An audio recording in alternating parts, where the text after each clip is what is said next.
Gdje rastu suncokreti? Gdje ih ima najviše u našoj domovini? Tako je, ima ih najviše u nizinskoj Hrvatskoj. Suncokret se razvio iz sjemenke, kao i druge biljke, ali nemaju sve biljke svoju priču. Sada ću vam pročitati jednu priču o suncokretu, pa pažljivo poslušajte. Sretna sjemenka. Neki čovjek iziđe sijati sjemenje suncokreta. Sjemenje je padalo u unaprijed pripremljene udubine u zemlji. Jedna osobito umišljena i izbirljiva sjemenka neposredno prije nego li će je čovjek baciti iz ruke, brzo promotri tlo pod sobom. Pa neće me valjda baciti u ovu blatnu zemlju, zavapi. Sva ću se zaprljati. U taj čas poleti iz čovjekove ruke. Dok je padala, sjemenka zatvori oči. Nije htjela vidjeti nevolju koja će je snaći. Odjednom se uz blagi udarac prizemlji. Kad je otvorila oči, sjemenka se ozarila. Pala je na lijep, čist i gladak kamen. Kakva sreća, pomisli promatrajući sjemenje koje je upalo duboko u blatnu zemlju. Sljedećih se dana zadovoljno osvrtala, promatrala sunce ponad sebe, smjenu dana i noći i zadivljeno gledala u zvijezde koje su se rojile po nebu. Jednog jutra ugleda prelijepe cvjetove suncokreta koji su izvirili iz zemlje. Otkud vi? Iznenađeno ih upita sjemenka. Izniknuli smo iz sjemenja, vedroće mladi suncokreti.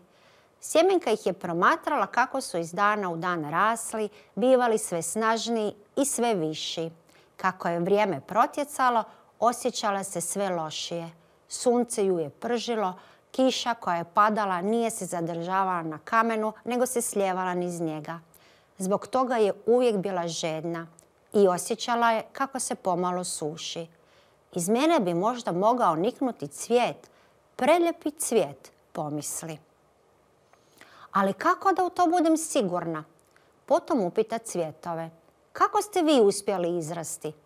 Pomogla nam je zemlja, i sunce, i kiša, rekoše cvjetovi.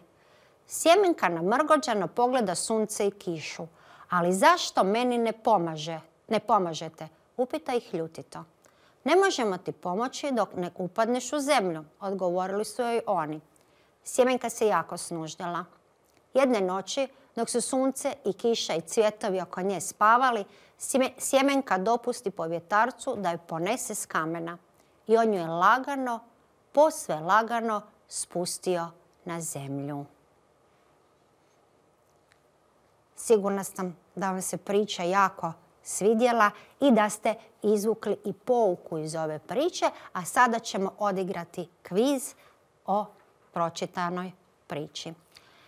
Trebamo odrediti sretna sjemenka Stjepana Lice, radi li se o pjesmi, priči ili igrokazu. Tako je, radi se o priči.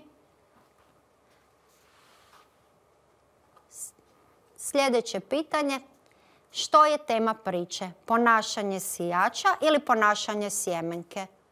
Ponašanje sjemenke. Tko je sjemenka iz ove priče? Sjemenka pšenice, suncokreta ili graha? Naravno, odgovor je sjemenka suncokreta. Gdje je čovjek želio posijati sjemenku? U blatnu zemlju ili na gladak kamen? Želio je posijati u blatnu zemlju. Kakva je bila sjemenka na početku priče? Bila je zahvalna i sretna ili umišljena i izbirljiva? Bila je umišljena i izbirljiva, nikako nije željela na blatno tlo. Kamo je pala sjemenka? Duboko u blatnu zemlju, na lijep i gladak kamen. A pala je na lijep i gladak kamen. Kamo su pale ostale sjemenke? U blatnu zemlju ili na gladak kamen? Ostale sjemenke su pale u blatnu zemlju. Što je jednog jutra ugledala sjemenka? Cvjetove suncokreta ili cvjetove lana? Tako je, ugledala je cvjetove suncokreta. Kakva je postajala sjemenka svakim danom? Je li bila sve jača ili je bila sve slabija? Nažalost, bila je sve slabija. Na koga se sjemenka počela ljutiti? Na sunce i kišu, na vjetar i kišu. Ljutila se na, tako je, sunce i kišu. Je li sjemenka imala pravo ljutiti se? Naravno da nije. Kome je sjemenka dopustila da je ponese s kamena? Je li to učinio čovjek ili povjetarac? Sjećamo se, učinio je povjetarac dok su svi spavali. Kamo je povjetarac spustio sjemenku? Na zemlju ili u vodu? A spustio ju je na zemlju, tako je. Je li sjemenka upoznala pravu sreću i postala doista sretna? Tako je, postala je doista sretna, znači ova priča ima sretan završetak.